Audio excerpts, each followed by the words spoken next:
Okay, hello everyone. सो आपकी जो syllabus के अंदर जो यूनिट नंबर 5th है, उस यूनिट नंबर 5th में आपके ग्रीन केमिस्ट्री, नैनो केमिस्ट्री जैसे टॉपिक हैं। तो जैसे नैनो केमिस्ट्री ये जो टॉपिक है, ये आपके एडवांस केमिस्ट्री का टॉपिक है। देन ग्रीन केमिस्ट्री एक बेसिक सा टॉपिक है। मतलब आप जानते हैं, कुछ साइंस होती है, साइंस के अंदर जो भी साइंटिफिक डेवलपमेंट होता है उससे बहुत सारे टॉक्सिक एलिमेंट या फिर पॉल्यूशन प्रोड्यूस होता है। सो इसको मिनिमम करने के लिए कुछ ऐसा किया जाए कि इन्वायरमेंट को ज़्यादा नुकसान ना हो, है ना, उसको ज़्यादा हार्म ना हो। उस तरीके से कुछ ऐसी रिसर्च की जाए या फिर ऐसे कुछ केमिकल्स या ऐसे कुछ एलिमेंट्स का फॉर्मेशन हो जिससे कम से कम हार्म नुकसान हो आपके नेचर को। तो इसलिए ग्रीन केमिस्ट्री का आपके ये कॉन्सेप्ट है। ये कॉन्सेप्ट पढ़ाने का आपके सिर्फ एक ही पर्पस है कि इन्वायरमेंट को जितना हो सके उतना प्रोटेक्ट करने की कोशिश करें। डेवलपमेंट ज़रूरी होता है और साइंस की वजह से ही डेवलपमेंट आता है, पर डेवलपमेंट के साथ साथ नेचर को प्रिजर्व रखना, प्रिवेंट करना भी बहुत ज़रूरी होता है। सो यहाँ पर आपके जो सिलेबस में ये जो टॉपिक है, पूरा थियोरेटिकल टॉपिक है एक तरह से। मतलब यहाँ पर कोई आपके पास ऐसे कॉन्सेप्ट नहीं होंगे। आपको सिर्फ बेसिक से बिहेवियर की बात करनी है कि ग्रीन केमिस्ट मतलब जब भी केमिस्ट्री की कोई रिसर्च हो रही है या फिर कोई केमिकल रिएक्शन हो रही है या उसका कमर्शियली यूज़ हो रहा है, तो उस वे में किस तरह से मिनिमम नेचर को प्रिवेंट करते हुए या नेचर को मिनिमम हार्म पहुंचाते हुए किस तरह से वो रिएक्शन या वो उस प्रोसेस को फॉलो किया जाए। ठीक है। जैसे अपन बेसिक से इंट्रोडक्शन की बात करते हैं, तो आपकी जो केमिकल इंडस्ट्रीज़ होती हैं या एग्रोकेमिकल इंडस्ट्रीज़ होती हैं, जिससे सिंपल से बात करते हैं अपन, एग्रीकल्चर की बात करते हैं। एग्रीकल्चर में केमिस्ट्री की बहुत इंपॉर्टेंट रोल है। सबसे जैसे अपन देखते हैं फर्टिलाइज़र्स, तो फर्टिलाइज़र का जो फॉर्मेशन होता है वो पूरी तरह से केमिस्ट्री का इन्वॉल्वमेंट है उसमें, है ना।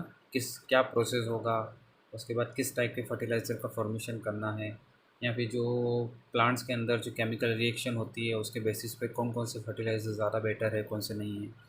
तो फर्टिलाइज़र का यूज़ करते हैं और इंसेक्टिसाइड्स का भी यूज़ करते हैं। मतलब जो इंसेक्ट्स होते हैं उनको किल करने के लिए, ताकि आपके प्लांट्स को या जो आपके एग्रीकल्चर के अंदर जो फसल होती है आपके, वो ख़राब ना हो, है ना।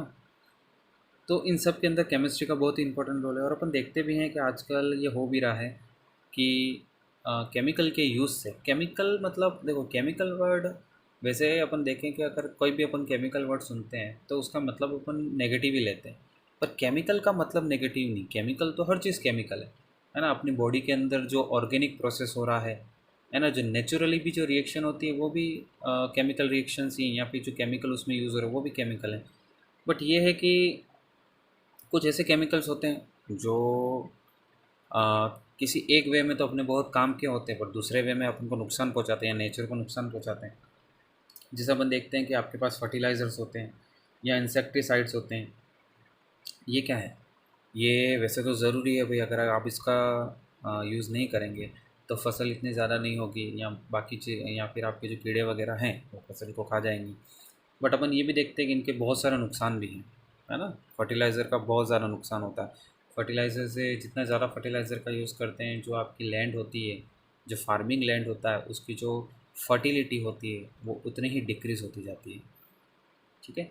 उसी तरह से इंसेक्टिसाइड्स तो प्योर आपके टॉक्सिक केमिकल्स हैं डेफिनेटली, क्योंकि वो इंसेक्ट्स को किल कर रहे हैं, तो दे आर टॉक्सिक एलिमेंट्स। और ये टॉक्सिक एलिमेंट्स प्लांट के ऊपर अपन जब इसको स्प्रे करते हैं, तो कहीं ना कहीं ये प्लांट के साथ धीरे धीरे धीरे धीरे ह्यूमन बॉडी में या फिर जो भी एनिमल उसको खाता है, टेक करता है, उसके शरीर में चले ही जाते हैं। उसी तरह से अपन देख रहे हैं, जैसे plastic, dyes, drugs, cosmetic and fluorocarbon जैसे जो आपके रेफ्रिजरेंट होते हैं, are responsible for environmental pollution, air, water and soil. ठीक है। तो क्या हो रहा है यहाँ पर, मैं आपको बुक से सीधा इसलिए पढ़ा रहा हूँ कि आप चाहो तो पूछ करके इसके नोट्स भी देख सकते हो। छोटे मोटे नोट्स हैं, ज़्यादा कुछ इससे खास नहीं है। पर हाँ, टॉपिक है तो अच्छा खासा बड़ा टॉपिक है, या इससे मतलब ये इस पूरे यूनिट का लगभग 50% कवर करेगा ये जो टॉपिक है। तो अब इसमें अच्छे खासे नंबर आ सकते हैं। आप एक ये भी पढ़ के जाओगे तो आपके एग्ज़ाम में आप नंबर ला सकते हो आराम से। तो पता ही है अपन को, बेसिक सा नॉलेज अपन है ही कि प्लास्टिक हो गया है, कॉस्मेटिक, मतलब आप आज के टाइम पे जितना भी आप कोई भी ऐसा केमिकल यूज़ करें, वो किसी न किसी फॉर्म में आपके नेचर के लिए, इन्वायरमेंट के लिए हार्मफुल होता ही है। सो इसको प्रिवेंट करने के लिए जैसे एक फ्लोरोकार्बन्स दे रखा है ना, फ्लोरोकार्बन्स जो गैस होती हैं वो आपके रेफ्रिजरेंट या फिर आपकी जो फ्रीज होता है, एसी होता है, उसमें काम आती है, तो वो भी इन्वायरमेंट के लिए हार्मफुल है। सो यहाँ पे तो ग्रीन केमिस्ट्री का क्या मतलब, अब ग्रीन केमिस्ट्री की क्यों ज़रूरत पड़ रही है ये आप समझ गए होंगे कि भाई जितना हो सके उतना मिनिमम जो नेचर को हार्म होते हुए मिनिमम टॉक्सिक एलिमेंट्स का फॉर्मेशन, ऐसा कुछ करना है हमको। The green chemistry and eco friendly और being chemistry deal with synthesis of chemical products which are environmentally friendly and reduce health risk by researching insufficient method without generating hazardous by the product utilization in our case renewable reagent. It was the first initiated in United States after introduction of Pollution Prevention Act 1990 to prevent the formation of pollutant. This act was followed by the Environmental Protection Agency to advise industry in innovate technologies and process that avoid the formation of hazardous injurious substance that uses less drastic condition. For example, insects are known as used to lure insect into trap instead of the pesticide which are injurious to human health. Biofuels and solar energy can be used in automobile to prevent pollution and greenhouse effect. Formation of biodegradable plastic, pesticide, and refrigerant should be invented. You working philosophy is to reduce the byproduct and recycling the product after use. अब मैं ये सारा इसलिए पढ़ रहा हूँ क्योंकि अ, आपके सिलेबस में लिखा हुआ है कि आपको जो ग्रीन केमिस्ट्री है उसकी हिस्ट्री पता होनी चाहिए। तो हिस्ट्री ये है कि आप पता चल गया ग्रीन केमिस्ट्री की ज़रूरत क्यों है। तो it was first initiate in United state after introduction of pollution prevention act 1990। ठीक है, सबसे पहले यहाँ पर कहाँ पे इंट्रोड्यूस हुआ था, यहाँ इनिशिएट कहाँ पे लिया गया था, यूनाइटेड स्टेट में, जब पॉल्यूशन प्रिवेंशन एक्ट 1990 को डेवलप किया गया। ठीक है, तो सबसे पहले यूएसए में भाई कदम उठाया कि है ना हम क्या करेंगे। वैसे देखो अगर यूएसए की बात करें जहाँ तक, तो अगर पॉल्यूशन के केस में बात करें तो पूरे ये पिछले साल का डेटा है, अभी इस साल का मुझे पता नहीं, पर पिछले साल तो पूरे वर्ल्ड में जो सबसे ज़्यादा कार्बन इनिशिएट जो कार्बन इमिशन जिस कंट्री ने किया था वो यूएसए ही है ना। यूएसए बहुत ज़्यादा कार्बन इमिशन करता है, मतलब एक एवरेज इंडियन से कई गुना ज़्यादा। एक एवरेज इंडियन का जो कार्बन फुटप्रिंट है वो काफ़ी लो होता है अगर अपन यूएसए की उससे देखें। और बात तो ये भी है, ये जो पूरा चैप्टर है इसका मेन पर्पस ये है कि इन्वायरमेंट का प्रोटेक्शन। तो यहाँ पर इस चैप्टर से हटकर अगर अपन थोड़ी बात करें तो अपन को भी कोशिश करनी चाहिए कि आपके जो कार्बन फुटप्रिंट है या फिर जो आपका आसपास का जो नेचर है वो मिनिमम टॉक्सिक रहे, या फिर अपन उसमें कोई टॉक्सिसिटी को ऐड ना करें। अब ये सब कैसे पॉसिबल है, ये अपन कैसे कर सकते हैं। तो देखो ये पॉसिबल तो है, अपन इजीली कर सकते, कोई प्रॉब्लम नहीं है इसमें। बट सिर्फ यहाँ पर दिक्कत ये है कि अपन क्या कि छोटी छोटी बातों पे ध्यान नहीं देते, बस इसलिए सब होता है। जैसे अपन बात करें कि नॉर्मल जितना भी आपकी जैसे कोई प्लास्टिक का मटेरियल है या फिर जैसे अपने बाइक्स के टायर वगैरह हैं या अपनी बाइक भी है जो, तो उसको जितना मैक्सिमम यूज़ कर सकते हैं उतना करना चाहिए। जहाँ तक उसको यूज़ किया जा सकता है वही। अपन यूँ समझ सकें कि इंडियन लोग ऐसा करते भी हैं, मैक्सिमम जितना यूज़ करना चाहिए चीज़ों को अपन तोड़ मरोड़ के कर लेते हैं, है ना। पर बाहर की कंट्रीज़ में ऐसा नहीं होता। यूएसए जैसे कंट्री, अगर इंग्लैंड वगैरह कंट्री के में देखोगे तो वो लोग क्या करते हैं, चीज़ों का मैक्सिमम यूज़ नहीं करते हैं। ठीक है ना, अपन कर ले, जैसे अपना टायर होगा, अपन टायर को क्या करेंगे भाई, कंपनी के कि 2000 किलोमीटर पर बाइक का टायर चेंज करना, पर अपन फिर भी 2200, 2300, 2400, कभी कभी 2500 किलोमीटर तक भी उसको ले जाएं।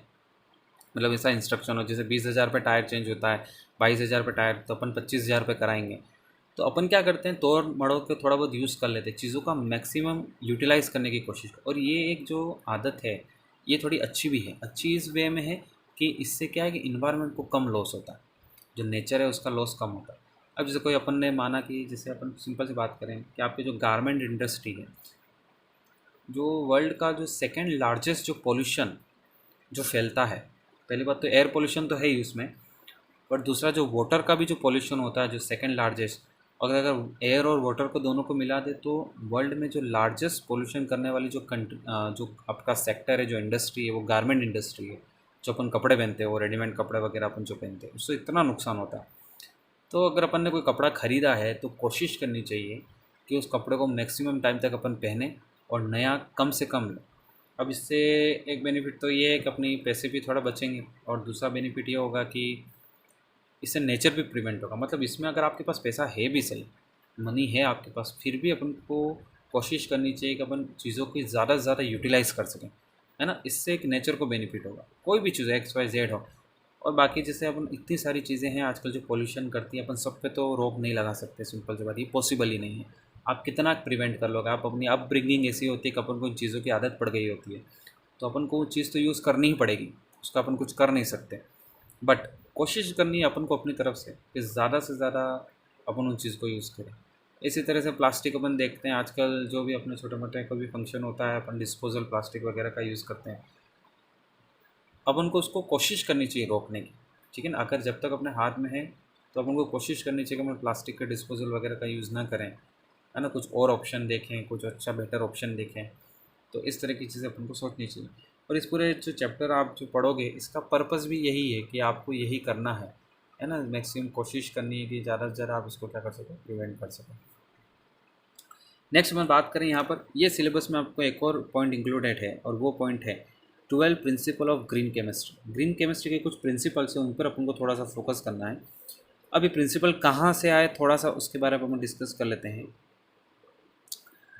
Green chemistry utilize a set of principles that reduce, eliminate the uses of generation of hazardous substance in the design, manufacture, and application of chemical product. Professor Paul at ANSTAS, Professor John C. Warner has postulated 12 principle of green chemistry.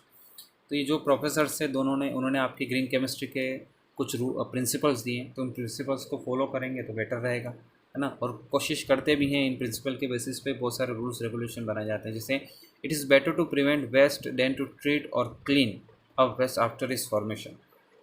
तो सबसे पहला principal क्या है, basic सा principal है कि waste को prevent करने से अच्छा है कि वेस्ट का जो फॉर्मेशन हो वही कम हो, है ना। Treat a then treat to clean a waste after its formation. Better ये है कि भाई वेस्ट होने ही मत दो, या फिर वेस्ट हो तो कम से कम हो। और अब उनको कोशिश भी, सबसे बेस्ट तरीका नेचर को प्रिवेंट करने का, या नेचर को नुकसान पहुंचा, कम से कम नुकसान पहुंचाने का सबसे बेस्ट तरीका, एक तो अपन पेड़ लगा सकते हैं, ठीक है। पेड़ है, पर पेड़ क्या करेगा, गैसेस को कम करेगा। जैसे वो भी कौन सी गैस, सीबीए की गैस को वो कम कर सकता, कार्बन डाइऑक्साइड, ठीक है। बाकी नॉन टॉक्सिक एलिमेंट्स को तो कम कर नहीं सकता पेड़ वगैरह। तो दूसरा बेटर क्या है कि अपना जो भी आप कुछ भी खरीद रहे हो, एक्स वाई जेड जो भी चीज़ आप ले रहे हो, उसका मैक्सिमम यूटिलाइजेशन करो, मैक्सिमम जहाँ तक वो चीज़ चल सकती है। अपन एक नॉर्मल शूज़ भी खरीदते हैं, तो शूज़ को भी वहाँ तक यूज़ करो जहाँ तक वो चल सकता है, ठीक है ना। ताकि ये सोच के अपन को करना चाहिए कि नेचर क्या रहेगा, प्रिवेंट रहेगा। Synthetic method should be design to maximize the incorporation of all the material uses in the process into the final product, ठीक है। Synthetic methods should be design to maximize the incorporation of all material used in process into the final product. मतलब यहाँ पे क्या करना चाहिए, इस तरह के मेथड का मतलब इस तरह के मेथड को इनकॉर्पोरेट करना चाहिए कि आपकी जो मटेरियल का जो प्रोसेस है फाइनल प्रोडक्ट में, वो जो बेटर से बेटर डिज़ाइन हो सके, ताकि वो टॉक्सिसिटी ना फैले, है ना। बहुत सारी देखते हैं आजकल, अपन देखते हैं एयर कंडीशन वगैरह में पहले भी क्लोरोफ्लोरोकार्बन आती थी, है ना। आज भी क्लोरोफ्लोरोकार्बन ही आती है एयर कंडीशन या आपके जो रेफ्रिजरेंट होते हैं उसमें। बट आजकल अलग अलग टाइप की गैसें आती है, जैसे एक आप लेटेस्ट गैस सुनते हो एयर कंडीशन के R32, ये भी है तो क्लोरोफोरो गैस, बट ये इतनी टॉक्सिक नहीं है, या इतना नेचर को या फिर आपके जो ओजोन लेयर है इसको इतना हम नहीं पहुंचाती जितना पहले की गैसेस पहुंचाती। तो ये कोशिश की जाती है धीरे धीरे कि है ना कमर्शियली भी वायबल हो, और नेचर को भी कम नुकसान हो। Whenever participable sorry whenever practicable, synthetic methodologies should be designed to use an generous substance that possess little or no toxicity to human health and environment। बस सिंपल से प्रिंसिपल्स हैं। Chemical products should be designed to preserve efficiency of function while reducing toxicity। chemical products should be designed to preserve efficiency of function while reducing toxicity। मतलब chemical जो products हैं उनको ऐसा बना देना चाहिए कि जो एफिशिएंसी को प्रिजर्व करें, पर साथ साथ टॉक्सिसिटी को मिनिमम रखें, है ना। जो टॉक्सिसिटी उसको मिनिमम लेवल पर रखें। The use of auxiliary substance, solvent, separation agent should be made unnecessary whenever possible and harmless when used. मतलब क्या है यहाँ पर? The use of auxiliary substance, auxiliary substance का मतलब क्या हो गया? Solvent and separation agent. मतलब ये तभी बनाए, should be made unnecessary when ever possible and in cases harmful when used. इसको तभी बनाना चाहिए जब इसका अपन को यूज़ करना है ना, बिना यूज़ के ऐसा नहीं कभी भी अपन जो सॉल्वेंट्स वगैरह हैं, जैसे जितना यूज़ करना है उतना ही उसकी मीन। अब देखो ये बात अपन को बात समझ में नहीं आएगी, ये पांचवा जो पॉइंट है ये पर बहुत बड़ी बड़ी इंडस्ट्रीज़ के लिए बोला गया है एक तरह से, है ना। जो बहुत बड़ी केमिकल इंडस्ट्रीज़ होती हैं उनके लिए उन पर अप्लाई होती है कि भाई आप कोई भी सॉल्वेंट की मैन्युफैक्चरिंग हो रही है, मतलब हर इंडस्ट्री अलग अलग केमिकल का मैन्युफैक्चरिंग करती है, फॉर्मेशन करती है, तो भाई आप उतना ही करो जितनी मार्केट में रिक्वायरमेंट है। ऐसा नहीं कि आप ज़्यादा करके बैठ गए हो, जिसकी रिक्वायरमेंट थी नहीं उससे ज़्यादा आपने प्रोडक्शन कर लिया और उसको फिर स्टोर कर रहे हो, तो डेफिनेटली वो क्या करेगा? टॉक्सिसिटी को इम्प्रूव करेगा, टॉक्सिसिटी को इंक्रीज़ करेगा। तो जितना मार्केट में डिमांड है या जितना आपसे बोला जा रहा है कि बाकी जो कंपनी जितना यूज़ करना चाह रही हैं उतना ही आप उनको कर दो, है ना, उससे ज़्यादा मत दो। ये वाली बात है यहाँ पे। ये जो पॉइंट आप प्रिंसिपल्स पढ़ रहे हो ना, जो ये कुछ ऐसे हैं जो अपनी बेसिक लाइफ पर, जो ह्यूमंस लाइफ है, इंडिविजुअल्स की ह्यूमन लाइफ से उस पर इफेक्ट होगा।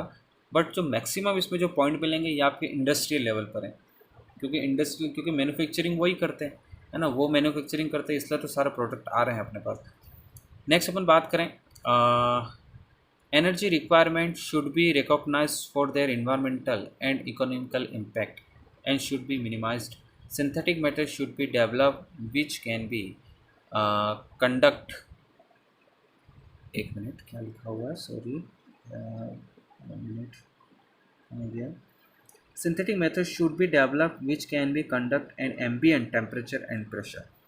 देखो नेक्स्ट अपन बात करें कि एनर्जी की जो रिक्वायरमेंट है डेफिनेटली मिनिमम रखनी चाहिए। ये भी इंडस्ट्री के लिए ही है, ये भी आपकी जो बड़ी बड़ी कंपनीज होती है उसके लिए है कि आपकी जो भी आप मैन्युफैक्चरिंग कर रहे हो, जो केमिकल का मैन्युफैक्चरिंग कर रहे हो, उसके लिए जो एनर्जी रिक्वायरमेंट है उसको कोशिश करो मिनिमम रखो, और ऐसे सिंथेटिक मेथड्स का डेवलपमेंट करो कि आपके जो केमिकल मैन्युफैक्चरिंग का जो मेथड है वो एम्बिएंट टेम्परेचर और प्रेशर पे हो, मतलब जो अर्थ का जो टेम्परेचर और प्रेशर है उस पर हो।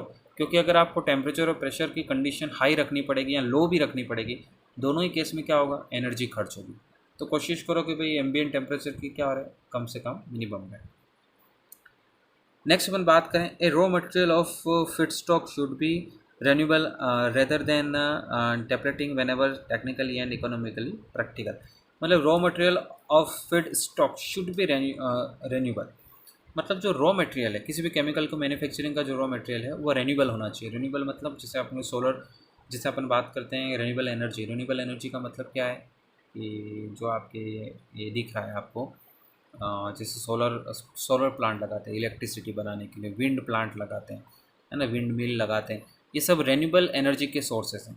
तो यहाँ पर भी क्या करा, जब आप रॉ मटेरियल का जो फीड स्टॉक करते हो, स्टॉक रखते हो रॉ मटेरियल का, तो वो रेन्यूएबल होना चाहिए। रेन्यूएबल का मतलब क्या है कि अगर मान लो कि इस केस में वो रॉ मटेरियल अपने यूज़ में नहीं आ रहा है, तो वो टॉक्सिसिटी को इम्प्रूव ना करें, इंक्रीज़ ना करें, या वापस सस्टेन हो जाए किसमें, आपके नेचर के अंदर, ठीक है, ऐसा होना चाहिए। Then unnecessary derivation, blocking group, protection, deprotection, temporary modification of physical chemical process should be avoided whenever possible. अब यहाँ पर क्या है कि केमिकल, ये भी इंडस्ट्रीज के लिए बात है कि अननेसेसरी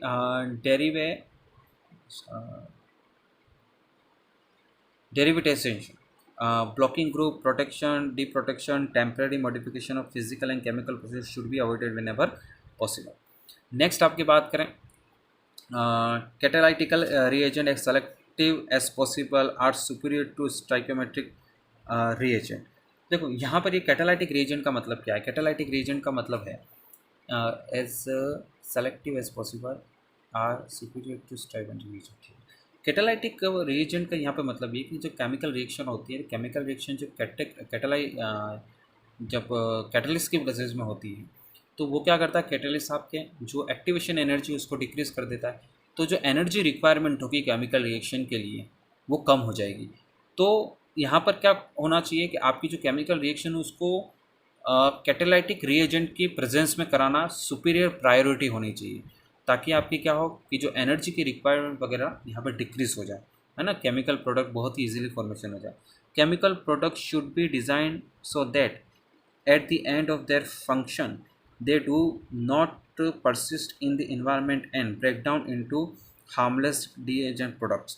देखो यहाँ पर नेक्स्ट आपकी क्या है, chemical product should be designed so that at the end their function they do not persist in the environment and break down. मतलब केमिकल जो प्रोडक्ट को इस टाइप से डिज़ाइन करना चाहिए कि ऐसा नहीं है कि आपने केमिकल प्रोडक्ट का मैन्युफैक्चरिंग किया और मैन्युफैक्चरिंग में जब आप इसको स्टोर किया, स्टोर करने के बाद वो जो केमिकल प्रोडक्ट है वो क्या हो रहा है, ब्रेक डाउन हो रहा है उसका, है ना, डिग्रेडेशन हो रहा है, और डिग्रेडेशन होकर वो आपके हार्मलेस या सॉरी आपके हार्मफुल केमिकल्स में चेंज हो रहा है, जो आपको धीरे धीरे नुकसान पहुंचा रहा है। ऐसा नहीं होना चाहिए। केमिकल प्रोडक्ट्स को इस वे में डिज़ाइन करना चाहिए कि अगर उनका इजीली ब्रेक डाउन ना हो, है ना, इजीली ब्रेक डाउन हो के हार्मफुल केमिकल्स में चेंज ना हो या हार्मफुल प्रोडक्ट्स में चेंज ना हो जाए, ये कोशिश करनी चाहिए। नेक्स्ट अपन बात करें, analytical methodology need to be further development to allow for real time in process monitoring and control prior for the formation of hazardous substance. Next है कि एनालिटिकल मेथडोलॉजी। ये एनालिटिकल मेथडोलॉजी का मतलब क्या होता है कि मतलब ये कह सकते हो आप, एनालिटिकल मेथडोलॉजी का मतलब ये है कि सारा जो प्रोसेस है केमिकल प्रोडक्शन का वो इतना कैलकुलेट होना चाहिए, है ना, कैलकुलेट वे में होना चाहिए। सब अपन को पता होना चाहिए कि अपन क्या चीज़ बनाएंगे, कितना चाहिए, कैसे चाहिए, कितना टॉक्सिक बनेगा, कितना नॉन टॉक्सिक बनेगा, कौन से प्रोडक्ट बनेंगे, सब चीज़ों की अपने पास क्या होनी चाहिए, मॉनिटरिंग होनी चाहिए, कंट्रोल होना चाहिए, ताकि अगर अपन कोई हैजार्डियस केमिकल का फॉर्मेशन हो भी रहा है केमिकल रिएक्शन में तो उसको मिनिमम कर सकें, या उसको प्रिजर्व करने की या उसको डिस्ट्रॉय करने की कोई टेक्निक अपन अपना सकें, है ना, उसको कंट्रोल कर सकें। ऐसा नहीं है कि किसी बहुत सारे केमिकल इंडस्ट्री, बहुत सारे केमिकल के मैन्युफैक्चरिंग में जो बाय प्रोडक्ट बनते हैं वो हैजार्डियस केमिकल्स भी होते हैं। तो उस हैजार्डियस केमिकल में ऐसा नहीं कि अपन को पता ही नहीं कितना अमाउंट में बनेगा, कितना अमाउंट में बनेगा, तो उसको प्रिवेंट करने के लिए या उसे रोकने के लिए अपन को क्या करना चाहिए वो अपन को पता ही नहीं, ऐसा नहीं होना चाहिए। इन चीज़ों का भी ध्यान रखना पड़ता है। Substance and the form of substance used in a chemical process should be chosen so as to minimize the potential for chemical accident including release, explosion and fires। देखो केमिकल इंडस्ट्री में अगर आप कोई केमिकल का formation कर रहे हो, अब एक केमिकल के फॉर्मेशन के लिए बहुत सारी अलग अलग टेक्निक हो सकती है ना। अपन ने देखता है कई बार आप हाई टेम्परेचर हाई प्रेशर की कंडीशन होती है, कई बार अपन उसी रिएक्शन को किसी कैटलिस्ट के प्रेजेंस में करा दें तो टेम्परेचर और प्रेशर की कंडीशन को लो किया जा सकता है। या फिर मान लो कि कोई आपको केमिकल मैन्युफैक्चरिंग का एक ही केमिकल अलग अलग रिएक्टेंट से, अलग अलग रिएक्टेंट केमिकल से मैन्युफैक्चरिंग की जा सकती है। तो यहाँ पर ये कोशिश करनी कि आपके पास जो भी केमिकल्स हैं उसका minimum to minimum hazardous chemical का यूज़ करना उसके मैन्युफैक्चरिंग में, ठीक है। और ऐसे केमिकल का यूज़ करना जिसमें एक्सीडेंट होने की पॉसिबिलिटी कम हो, है ना, फायर कैचिंग ना हो, एक्सप्लोजन नहीं होना चाहिए।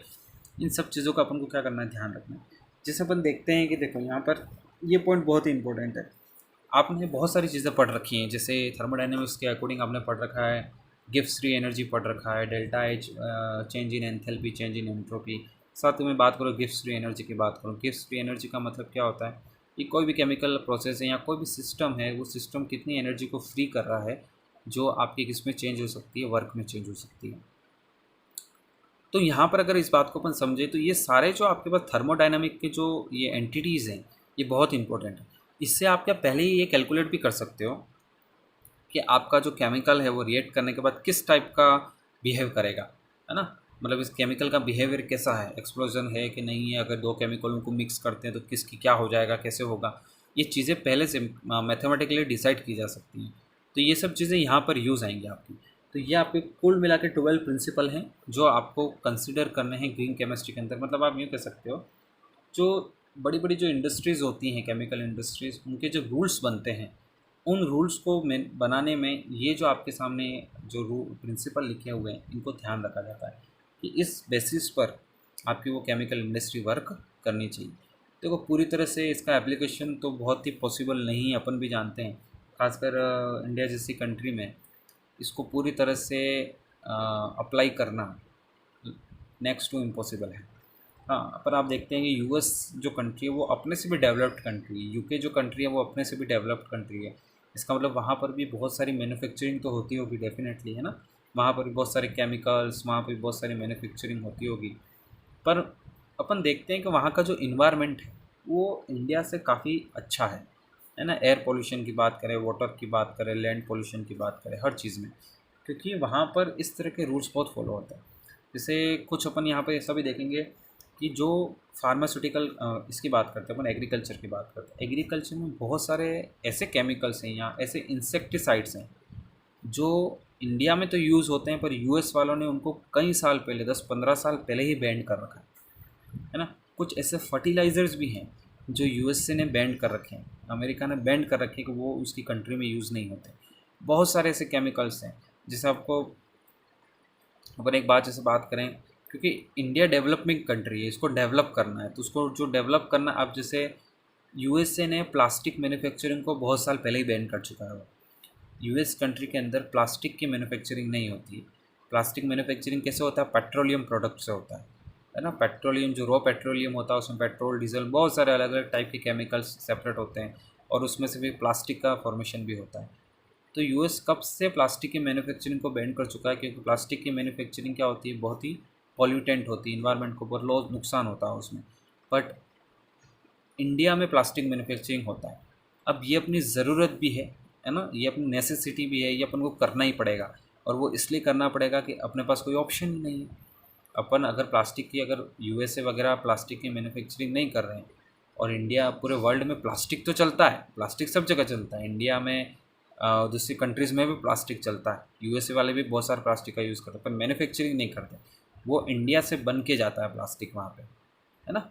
तो जितना उसको बनाने में जो नुकसान है वो तो अपने कंट्री का है एक तरह से, क्योंकि अपना ही इन्वायरमेंट ख़राब होगा, ज़्यादातर इफ़ेक्ट तो सीधा अपने पे ही दिखेगा। तो ये वाली बात है। तो ये सारे पॉइंट्स जो डेवलप्ड कंट्री हैं उन पे अप्लाई आराम से करते हैं, या वो अभी भी करते हैं इन प्रिंसिपल्स का यूज़, पर जो अपनी जो कंट्री है वो इतना तो इसको सस्टेन नहीं कर पाती है। ठीक है, तो ये आपके प्रिंसिपल्स हो गए। इसके आगे पे आता अपन नेक्स्ट वीडियो में करेंगे।